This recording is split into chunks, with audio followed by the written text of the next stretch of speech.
Bom dia, gente boa.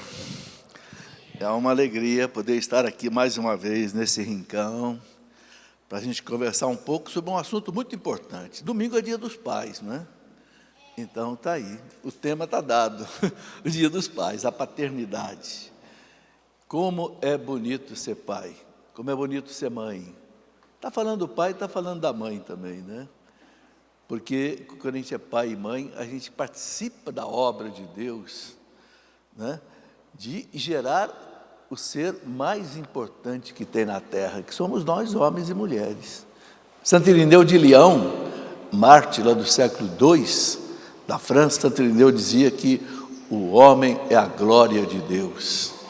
Claro que quando a igreja fala de homem, está falando de homo, ou seja, humano, homem e mulher, né? Não é simplesmente machismo, nem, não, é semântica mesmo. O homem é a glória de Deus. O que é a glória de um pintor, de um artista? É a obra dele. Quando você vê, por exemplo, a obra do Michelangelo lá no Vaticano, na Pietà, né? Que coisa maravilhosa, e outras obras dele, Moisés, está lá na Igreja das Cadeias em Roma, né? Davi, lá em Florença. A gente não conheceu o Michelangelo, mas a obra dele está aí. Então a gente vê a glória do artista pela sua obra, né? Então, Santo Irineu diz, tudo manifesta a glória de Deus, até uma formiguinha pequenininha. Ali, meus irmãos, se a gente for estudar o que tem de ciência ali, não é brincadeira. Aquela formiguinha que quase você não enxerga, ela enxerga, ela escuta, ela tem anteninhas que...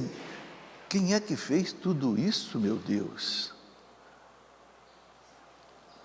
Manifesta a glória de Deus. Agora, por excelência, quem manifesta a glória de Deus somos nós, porque nós somos imagem e semelhança de Deus. Nós temos aquilo que os animais não têm, porque não tem semelhança com Deus. Os animais não têm uma alma imortal. Quando um animal morre, acaba tudo. Nós não.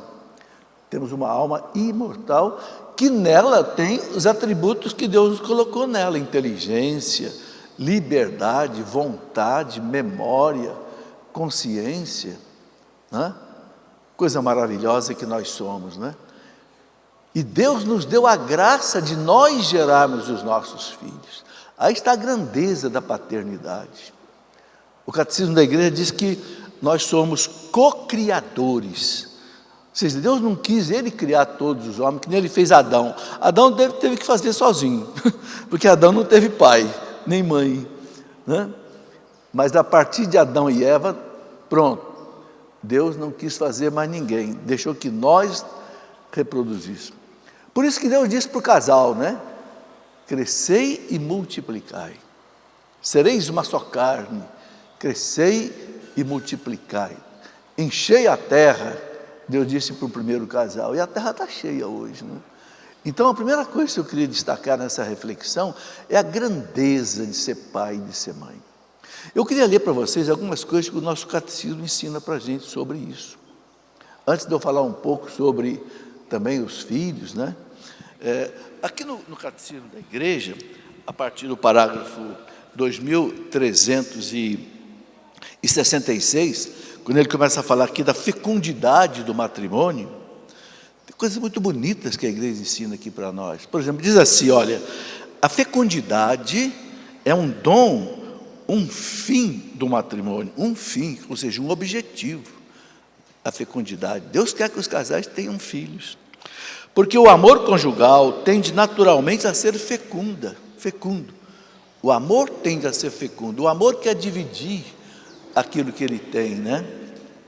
O filho não vem de fora acrescentar-se ao amor mútuo dos esposos, surge no próprio âmago dessa doação mútua, da qual é fruto e realização. Então o filho, ele vem assim como fruto natural do amor do marido pela mulher, da mulher pelo marido. Ou seja, o filho é fruto do amor, mais do que fruto da carne, é fruto do amor. Aí, no parágrafo 2367, a igreja diz assim: chamados a dar a vida, chamados a dar a vida. Paulo VI dizia que o casal humano é a nascente da vida, a fonte da vida, né? Então, chamados a dar a vida, os esposos participam do poder criador e da paternidade de Deus, participam do poder criador de Deus. Gente, nós somos muito importantes para Deus. A gente precisa meditar nisso, né? Depois, eu vou pegar apenas alguns pontos aqui do catecismo, que ele é bastante longo nisso. No parágrafo 2369, ele fala que a vida do casal, especialmente a vida sexual, deve observar as duas dimensões, unitiva e procriativa, né? A vida sexual do casal é para isso. Eu até escrevi um livro, A Vida Sexual no Casamento. O objetivo é unir o casal e a multiplicação. Então, o parágrafo 2369 diz assim: salvaguardando estes dois aspectos essenciais, unitivo e procriador, o ato conjugal conserva integralmente o sentido de amor mútuo e verdadeiro e sua ordenação para a altíssima vocação do homem para a paternidade. É pela via sexual que nós geramos os nossos filhos. Vocês sabem que a igreja não aprova, né, a inseminação artificial. Existe um documento desde 1983, chamado Donum Vitae, da Congregação da Fé, que diz que o filho tem direito de ser gerado pelos seus pais, no ato de amor dos pais, e não num laboratório, num tubo de ensaio, né, num tubo de oxigênio líquido, aí, nitrogênio, a 160 graus abaixo de zero. Não. O filho tem que ser gerado pelos seus pais. É um direito do filho. Faz parte da dignidade dele, né? Depois diz aqui o catecismo, no parágrafo 2373, o seguinte: a Sagrada Escritura e a prática tradicional da igreja veem nas famílias numerosas um sinal da bênção divina e da generosidade dos pais. Então, olha que bonito. A igreja vê nas famílias numerosas, né, sinal da bênção de Deus. O filho sempre foi uma bênção. O Salmo 126, ele diz assim: os filhos são um dom de Deus. Um dom, quer dizer, uma graça, uma bênção, né? E então a igreja ensina a paternidade responsável. Quer dizer, o que a igreja ensina na paternidade responsável? O casal deve ter os filhos que puder criar, todos os filhos que puder criar. Se pode criar dois, cria dois. Se pode criar cinco, cria cinco. Se pode criar 10, deve criar 10. Se tem recurso, se tem dinheiro, se tem educação, se tem saúde, se o casal vive bem. Que bonito, por exemplo, os pais de Santa Teresinha do Menino Jesus. Não sei se vocês já leram a história deles, né? Os pais de Santa Teresinha, canonizados juntos, o primeiro casal que foi canonizado junto, né? Eles não queriam ter filhos, sabe? Eles eram tão religiosos que eles queriam fazer um voto de castidade e viver como irmãos, mas casados. Mas aí, né, ele foi confessar com o sacerdote disse: não, casamento é para ter filho, crescei e multiplicai. Quem casa deve ter filho. Então eles tiveram 9 filhos. Os 4 morreram, ficaram 5 meninas, e as 5 foram ser irmãs consagradas, carmelitas. Que beleza, né?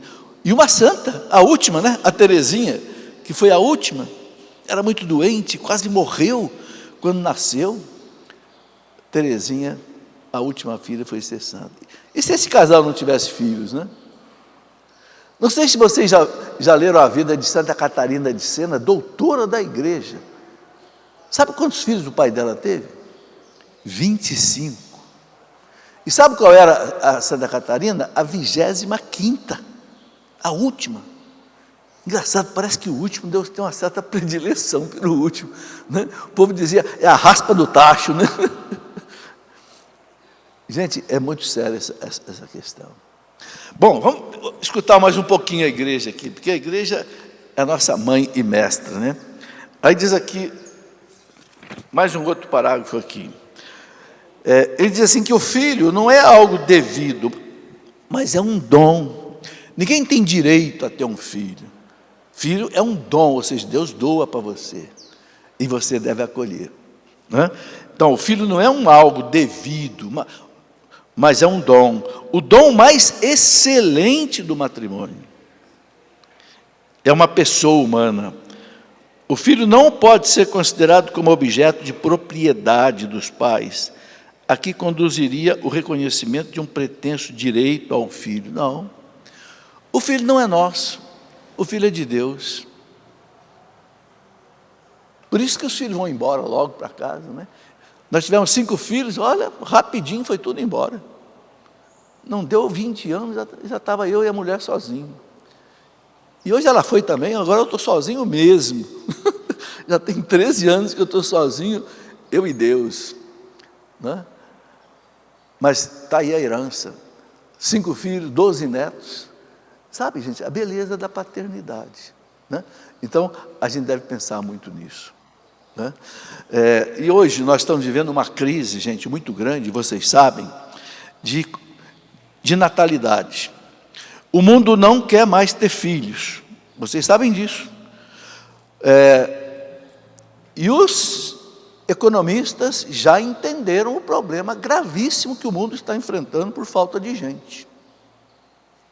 Todos os países da Europa estão fazendo campanhas fortíssimas para os casais terem filhos. Por quê? Porque a natalidade, o país está envelhecendo, não nasce gente, quem é que vai trabalhar? Quem é que vai recolher a Previdência Social? Para nós aqui, INSS, que vai pagar depois a aposentadoria dos aposentados. Por isso que as providências sociais estão quebrando. Então, olha, é impressionante. Eu escrevi um livro, nesse livro que eu escrevi, que eu chamei de Vida Sexual no Casamento, eu coloquei aqui no final dele uma reflexão de como é que o mundo está apavorado hoje com a questão de falta de gente.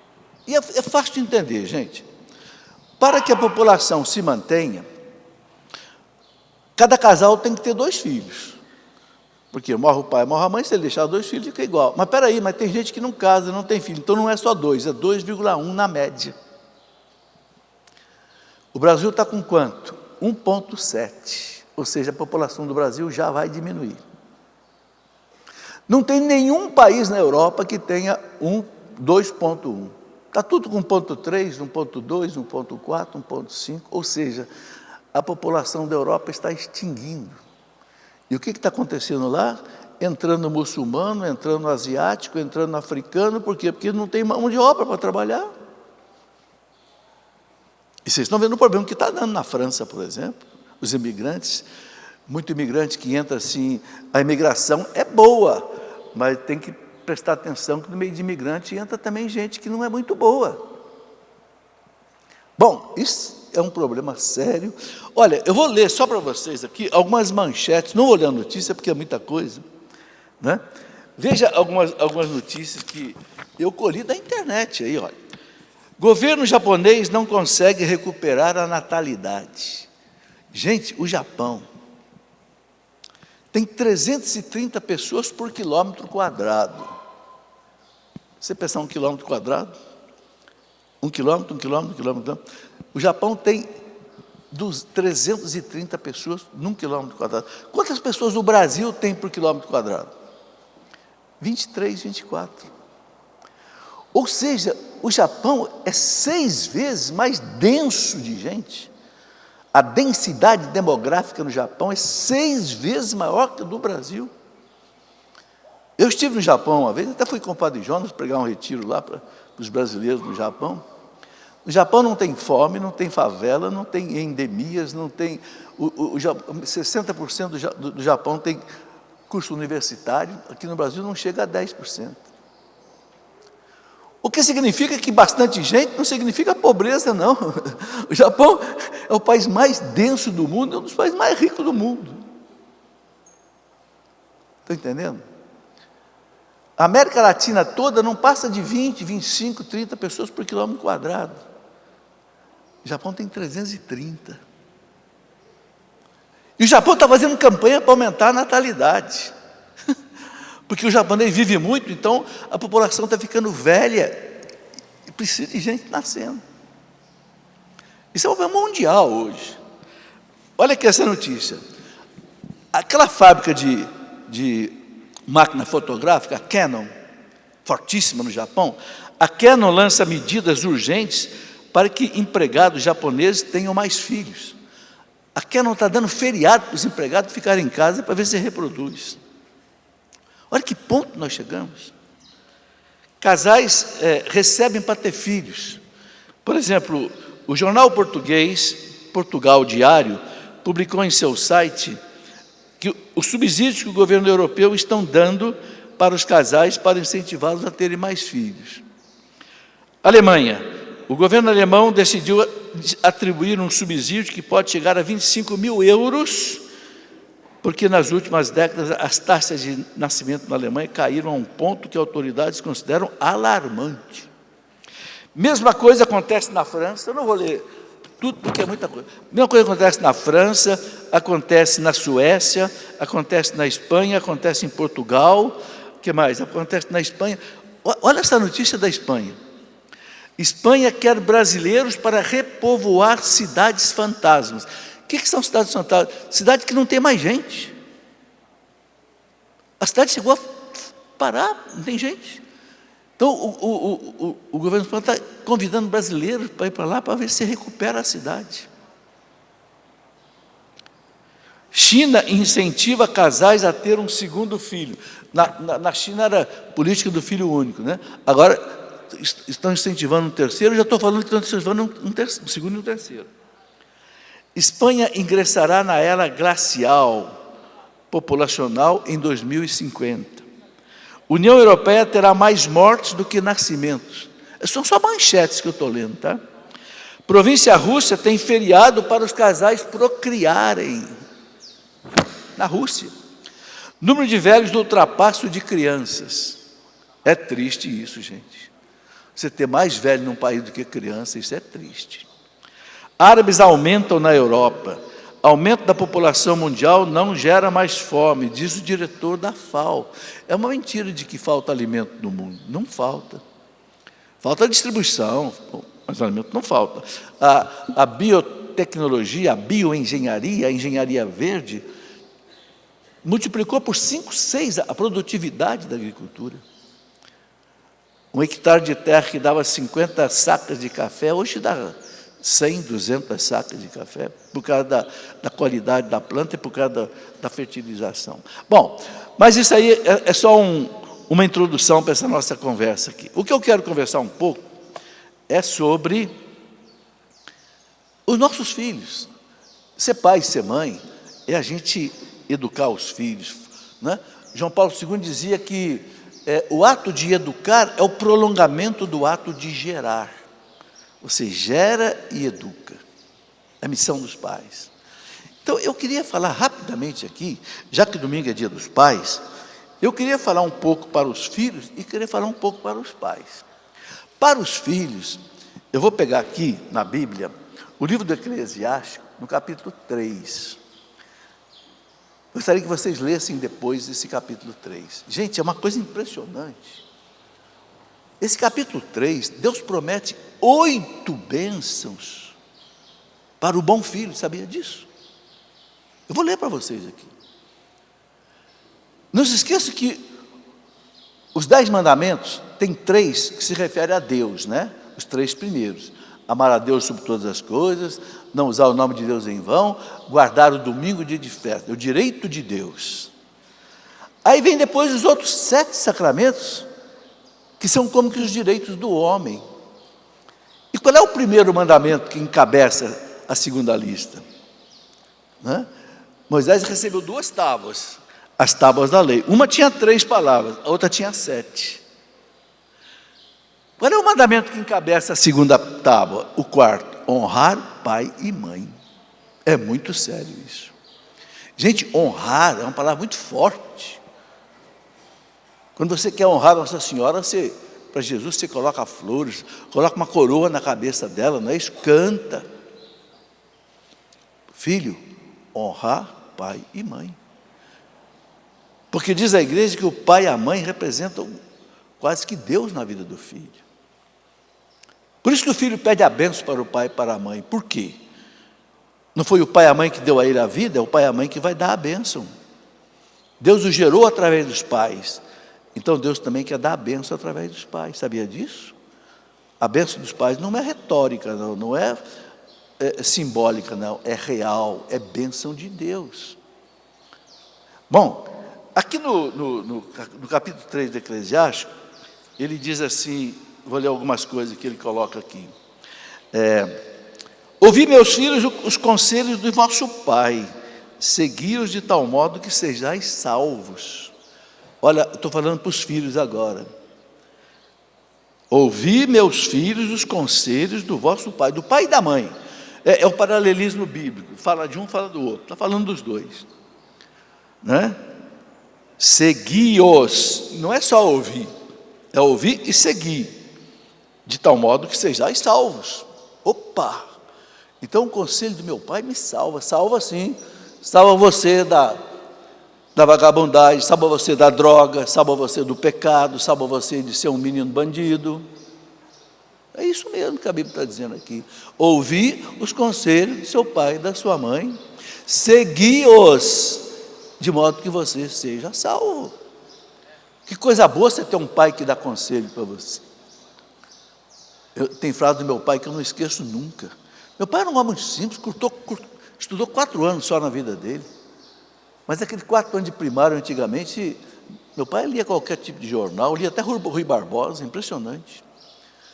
Mas uma coisa que ele dizia que eu nunca me esqueci: meu filho, não faça nada contra a sua consciência, não compensa. Um dia você se arrepende. Nunca esqueci esse conselho dele.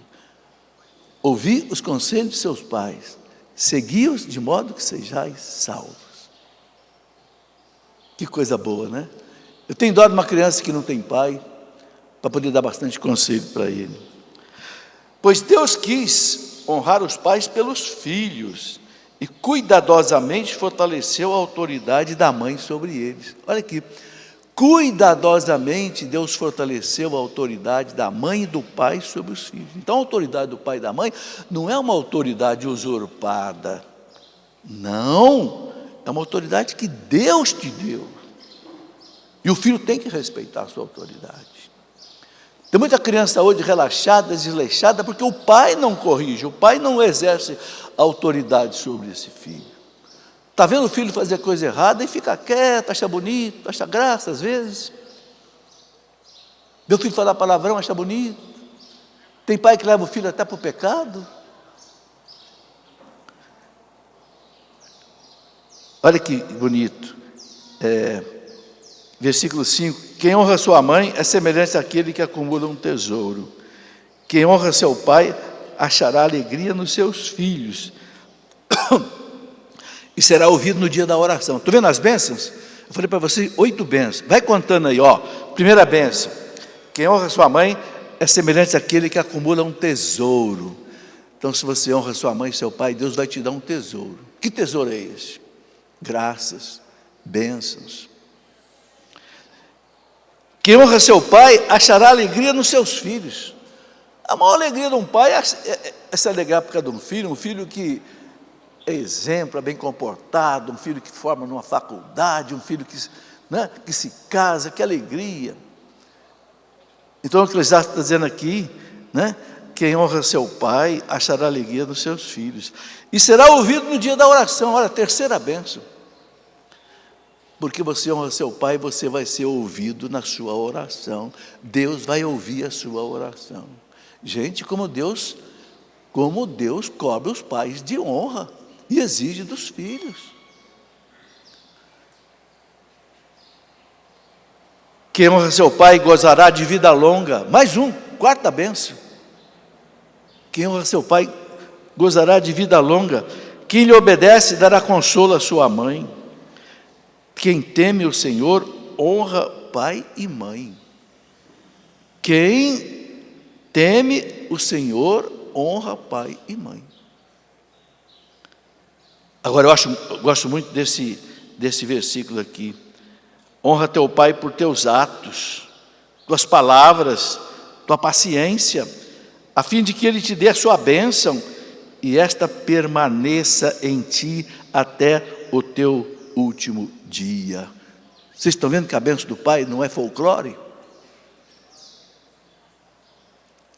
Honra teu pai por tuas palavras, por teus atos, pela tua paciência com ele, porque tem pai chato, tem mãe chata, a gente sabe disso.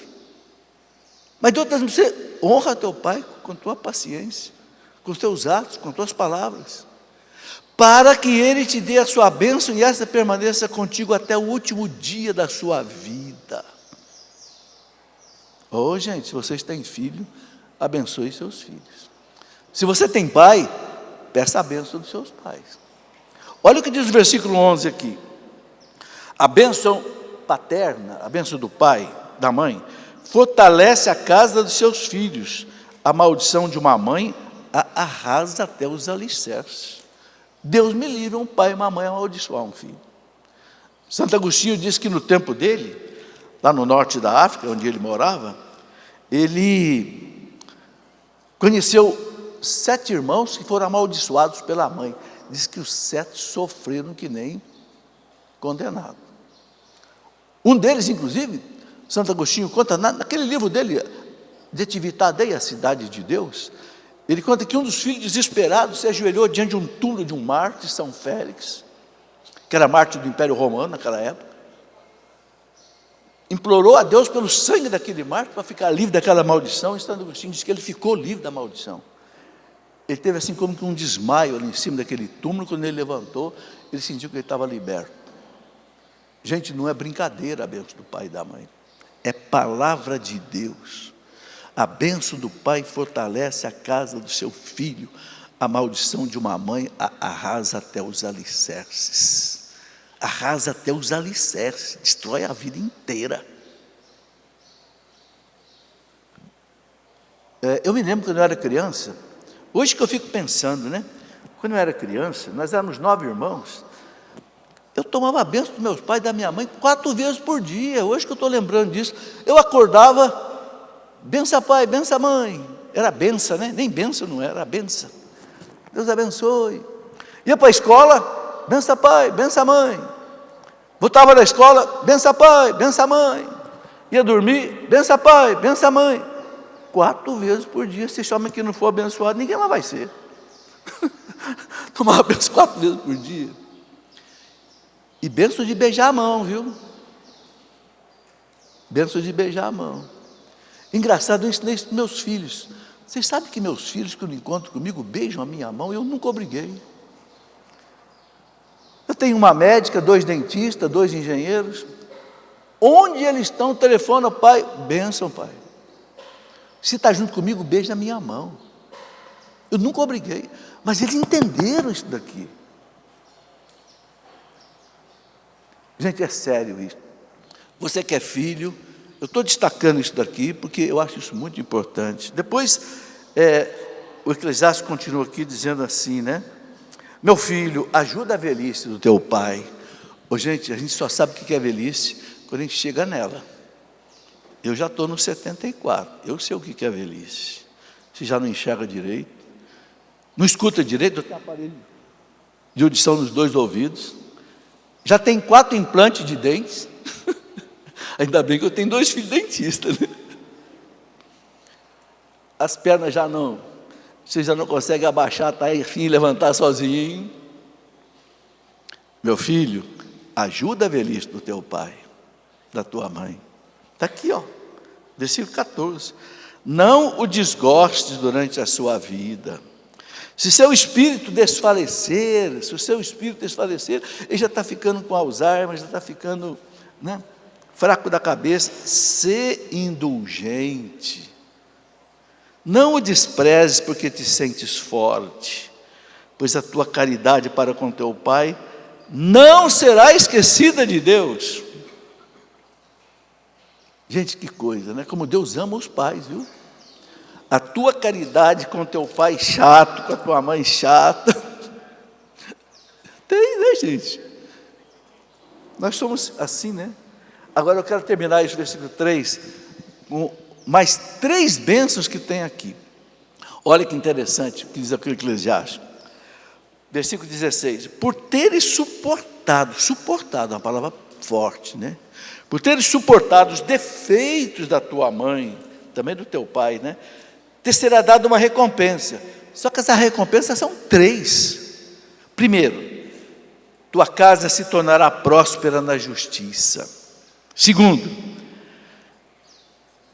tu serás lembrado no dia da tua aflição. Terceiro, teus pecados dissolverão como o gelo debaixo do sol forte. Gente, olha o que Deus está dizendo para a gente, que tem uma mãe, às vezes, meio atravessada, um pai meio atravessado, aquele pai que de repente chega em casa bêbado, bate na mãe, não sei. Por suportar o defeito do seu pai e da sua mãe, Deus vai te dar 3 bênçãos. Primeiro, tua casa será próspera na justiça. Justiça na Bíblia, gente, significa santidade. Segundo, no dia da aflição, alguém vai lembrar de você. Deus vai te mandar um anjo para te socorrer. Terceiro, teus pecados dissolverão como gelo debaixo do sol forte. Quem que não quer isso? Ver os nossos pecados dissolverem assim, como gelo debaixo do sol forte. Gente, isso está aqui, palavra de Deus. Eu não inventei uma palavra para vocês. São 8 bênçãos que eu contei aqui para o bom filho. Um dia, sabe, eu estava num encontro de jovens e eu fiz essa palestra. Quando eu acabei a palestra, uma jovem disse para mim assim, acabou a palestra, veio conversar comigo, me disse: professor, como é que eu vou amar meu pai se meu pai me estuprou? Gente, aí a minha perna bombeou. O que eu vou dizer para essa jovem? Engraçado que eu saí da sala de palestra, com ela, eu vi uma imagem de Nossa Senhora que tem numa gruta lá na casa de encontros onde a gente estava. E eu digo: vem cá, vem caminhando comigo aqui. Eu digo: Nossa Senhora, me socorre, me socorre. E fui andando em direção a ela. Quando chegou lá na gruta, eu falei: seu pai é um monstro. Mas eu vou lembrar para você uma frase que o Padre Jonas dizia, aí veio na minha cabeça. O Padre Jonas dizia assim: se o seu pai foi ruim para você, vingue-se do seu pai, amando-o, perdoando-o. Pela hora, seu pai foi um monstro, mas é teu pai. Apesar de tudo, é teu pai. Vamos perdoar teu pai. Vamos pedir para Nossa Senhora aqui tirar da tua mente, da tua memória, esse trauma, essa coisa horrorosa. Reza por ele. Quem sabe esse perdão que você der para o seu pai vai salvar a vida dele. Foi que na hora veio na minha cabeça que eu pedi a Nossa Senhora. É sério, gente. Mas agora eu queria falar para os pais um pouquinho. Aí eu vou para o capítulo 30 do Eclesiástico. O 3, ele fala para os filhos. Agora, aqui no 30, deixa eu achar aqui que eu desmarquei aqui. No 30, ele fala sobre a educação dos filhos. E eu escrevi um livro, quero mostrar aqui para vocês, porque de repente pode ajudar vocês na educação dos filhos. Eu escrevi um filho que eu chamei Educar pela Conquista e pela Fé. Educar pela conquista e pela fé. Isso aqui é fruto de experiência minha como pai, avô, um pregador de 1000 encontros de família, de casais. Para a gente educar um filho, a gente precisa de 2 coisas. Primeiro, a conquista e a fé. Antes de você querer levar seu filho para Deus, primeiro você tem que trazer seu filho para você. Educar pela conquista e pela fé. Vamos conversar um pouquinho sobre isso. Aqui no Eclesiástico, então, aqui no capítulo 30 do Eclesiástico, olha, engraçado que o título é esse: Educação dos Filhos. Então, aqui no capítulo 30 do Eclesiástico, que a gente sabe que é a palavra inspirada pelo Espírito Santo, né? Ele começa dizendo assim, aquele que ama seu filho, castiga-o com frequência, para que se alegre com isso mais tarde. É claro que esse castiga, gente, vamos esquecer o chicote, né? Meu pai usava cinta. Era aquele tempo, né? Mas olha, eu tenho 9 irmãos, nenhum virou bandido. Nenhum deixou a igreja por causa das cintadas que ele levava na perna. Usava calça curta, que a gente chamava, né? Hoje chama de bermuda, né? A gente chama de calça curta. Cara, aquela cintada nas pernas aqui, ai como ardia. Você nunca mais falar palavrão. Você não bater no seu irmão mais novo, covarde. Mas eu amava meu pai. Hoje não pode fazer isso não, né? Não faz isso não, que você vai lá para o conselho tutelar. Cuidado. Mas antigamente eu tinha um tio que tinha um chicotinho pendurado atrás da porta. Ele tinha 15 filhos. Vocês imaginam um homem com 15 filhos, 11 homens e 4 mulheres. O tanto de arte que não sai aí, né? Mas tem que corrigir. Então hoje nós podíamos ler assim, né? Aquele que corrige, aquele que ama seu filho, corrige-o com frequência. Opa, tem que corrigir. Tem que corrigir. Não precisa bater, não precisa xingar, não precisa humilhar, mas você tem que corrigir. Você não quer estudar? Tá bem, então você não vai na festinha que você quer ir. Você está fazendo coisa errada, você não vai usar o videogame, o celular, não sei o quê. Tem que corrigir. Quem ama seu filho, corrige-o com frequência. Está aí, gente. É Deus falando. Correção, graças a Deus, eu nunca precisei bater num filho. Nunca precisei, mas correção eu dei. Aí ele continua aqui dizendo o seguinte: aquele que dá ensinamentos a seu filho será louvado por causa dele. Olha que bonito. Aquele pai, aquela mãe que dá ensinamentos ao seu filho será louvado por causa dele. Porque filho de peixe é peixinho, né, gente? O filho é aquilo que você faz dele. E veja, uma coisa muito importante na educação dos filhos, mais importante do que as palavras, são os exemplos. Você nunca pode mentir na frente do seu filho, senão seu filho vai aprender a mentir. Ah, não minta para os seus filhos, ele vai aprender a mentir. Se você rezar na frente dele, ele vai aprender a rezar. Se você xingar na frente dele, ele vai aprender a xingar. E você não vai poder corrigir, porque você está dando mau exemplo. Fica quieto. Sabe, os filhos educam a gente, porque os filhos obrigam a gente a ser coerente, a se controlar. É interessante isso, né? Os filhos nos educam, gente. Chega mais perto aí, tá ok. Depois ele coloca aqui o seguinte, né? Eu vou só citar algumas passagens, porque o nosso tempo aqui é curto. Aquele que estraga os seus filhos com mimos, terá depois que lhe curar as feridas. Deixar o filho mimadinho de jeito nenhum, gente. Não faça do seu filho um mimadinho. Mimadinho é aquilo que o pai faz tudo, a mãe faz tudo, né? Não deixa a criança andar sozinha, deixa a criança aprender a fazer as coisas sozinha. Não! Eu me lembro que quando meus filhos começaram a crescer, ia tomar banho, a mãe ficava desesperada que tinha que dar banho num ou dois. Espera aí, deixa os 3 tomarem banho. Mas ele não sabe se lavar direito. Sabe sim, uma vez por semana você pega eles, dá uma faxina no ouvido deles, está tudo resolvido. Mas deixa eles aprender a tomar banho sozinho. Você ensina.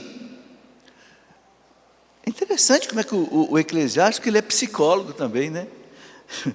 Aquele que estraga os seus filhos com mimos, terá que lhes curar as feridas, né? Um cavalo indômito torna-se intratável, a criança entregue a si mesma torna-se temerária. Um cavalo indômito, ele diz aqui, torna-se intratável. O que é um cavalo indômito? É um cavalo que não foi adestrado, né?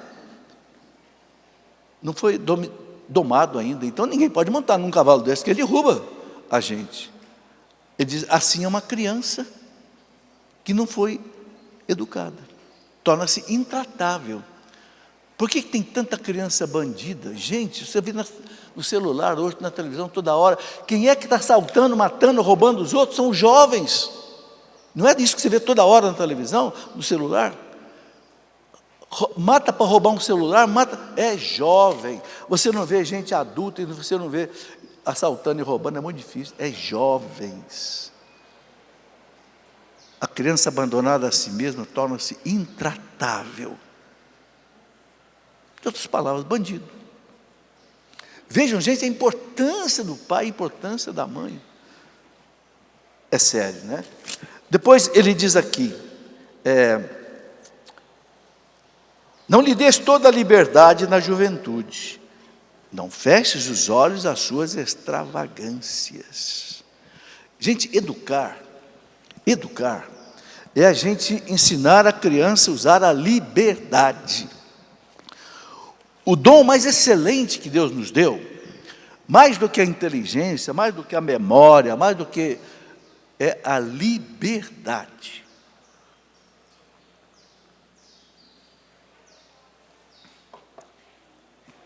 Vocês veem o que está acontecendo na Venezuela agora. Por que aquele povo na rua está enfrentando as armas?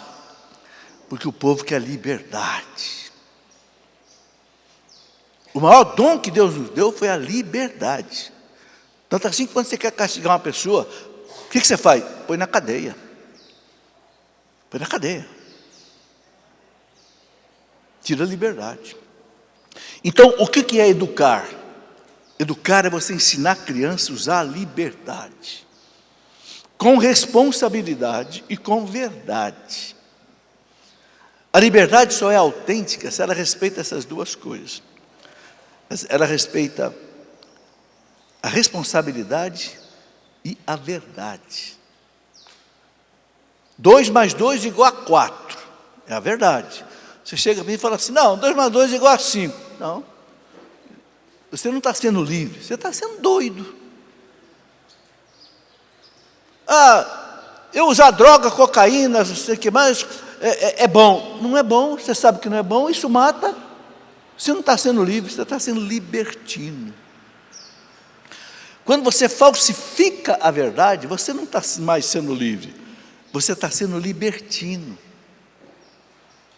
Eu posso dar soco no ar à vontade, até não acertar o seu nariz. Porque se eu acertar o seu nariz, eu não estou sendo mais livre, não, eu estou sendo libertino. Eu estou sendo bandido. Gente, um trem anda em cima de 2 trilhos, né? Será que alguém pode dizer assim, coitado do trem, o trem está preso ali, ele não pode sair dali, o trem devia poder viajar. Tira o trem do trilho para você ver o que vai acontecer. Capotar. Tira a liberdade da responsabilidade e da verdade, você tem libertinagem. É o que existe no mundo hoje. Eu quero ser livre. Aquela revolução dos hippies, lá no ano 68 na França, eu lembro muito bem que eu já tinha lá meus né? Já era crescido, já era jovem. Ele escreveu no Muro de Paris, é proibido proibir. Eu queria estar ali e dizer assim, tá bom, é proibido proibir? Então fica quietinho que eu vou bater sua carteira. Eu vou bater sua carteira e você vai ficar quietinho, porque é proibido proibir. E se você reclamar, você fica quietinho que eu vou dar um soco na sua cara. E você vai ficar quietinho, porque é proibido proibir. Vocês estão vendo que loucura que é isso? Isso não é liberdade, isso é loucura. É o que o mundo moderno hoje está vivendo. Uma coisa é a liberdade que Deus me dá. Deus não quer pegar ninguém pelo pescoço para amá-lo e servi-lo. Não. O amor não pode ser obrigado. Você gostaria que a sua esposa amasse você na marra? Me ama, senão eu te bato. Não tem graça. Isso não é amor, isso é escravidão. O amor tem que ser livre. Eu te amo porque eu quero. Até que a primeira pergunta que o padre faz no altar para os noivos, para casar, vocês querem se casar? É de livre e espontânea vontade? Sim. Você não está enganado, você não está chantageado, você sabe que ele é pobre, sei, mas eu quero. Então casa. É livre. Entende? Então, educar é ensinar o filho a liberdade com responsabilidade. Se ele fez 18 anos, tirou carta, você deu o carro, ele não se comportou bem, toma a chave do carro. Toma a chave do carro. Antes que você vá ter que ir na delegacia depois com ele. Vocês estão entendendo? É como você guiar um carro, uma estrada boa, né? Uma pista boa, um carro bom, um pneu bom. Você pode andar no limite de velocidade. Aqui na Dutra 110, na Carvalho Pinto 120. Mas claro, se você pega uma estrada de curva, de serra, de neblina, opa, você pisa no freio. E você respeita o sinal de trânsito, devagar. Curva perigosa, porque senão, ó. Entenderam? Então, educar um filho é isso. E agora eu queria terminar essa reflexão colocando um pouco do que eu coloquei no título desse livro. Educar pela conquista e pela fé. São Paulo fala que a gente tem que educar o filho nas coisas da cidadania, da civilidade e nas coisas de Deus. Mas tem uma coisa, gente, você só educa teu filho como você quer se você conquistar teu filho. Você sabe que a conquista é uma coisa maravilhosa. Vocês já repararam um casal de namorado onde um é apaixonado pelo outro? Você já foi apaixonado por alguém? Você fica meio lerdo, né? Tudo que o outro quer, você faz. Vamos. Você não quer fazer nisso, porque você quer estar junto com o outro. Porque o amor exige a companhia, né? A conquista é uma coisa milagrosa. Um jovem apaixonado é um jovem que ele não vê nem os erros do outro. Ele só vê qualidade. Então, você educa seu filho do jeito que você quer, se você conquistar seu filho. Uma vez eu estava andando na cidade aqui em São José dos Campos, eu vi escrito atrás de um carro, uma frase assim, faz muitos anos, mais de 30 anos. Conquista teu filho antes que o traficante o faça. Opa! Eu tinha 5 adolescentes em casa.